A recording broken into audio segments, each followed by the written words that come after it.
พื้นดินลาวเมื่อเจอหน้าสาวเมื่อเขาไปเที่ยวเวียงจันทร์แค่เพียงเห็นหน้าสบตาดังฟ้าบันดาลผู้บ่าวอีสานฝั่งไทยเพลอใจหักนางซึ้งน้ำใจเจ้าสาวเวียงจันทร์เหมือนดังสะพานข้ามโขงโยงใจไม่การหลายปีพ้นผ่านเหตุการณ์บ้านเมืองกันทานเหมือนมีม่านกลางปิดบังความงามวิไลพอเปิดสะพานดังเหมือนเปิดม่านบังตาได้มาพบหน้าแม่เทพธิดาฝั่งซ้ายผ้าสิ้นลายสวยผมมวยสวยมากใจสายอยากพาเจ้าไป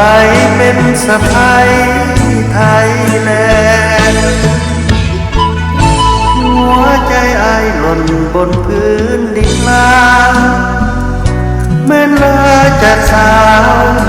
ปวดร้าวก้าวลาผมแดนกลับสู่เมืองไทยลืมใจไปในอ้อมแขนผู้บ่าวไทยแลนด์ขอเป็นแฟนผู้สาวเวียงจันทร์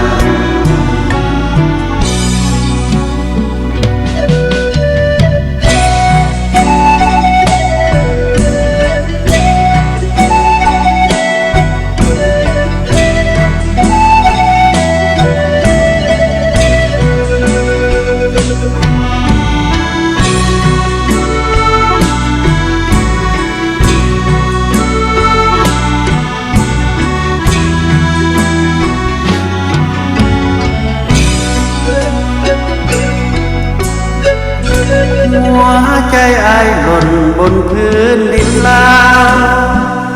เมื่อลาจากสาวปวดร้าวก้าวลาผมแด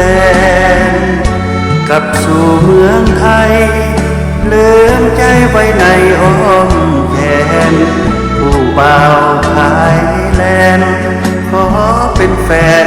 ผู้สาวเวียงจันทร์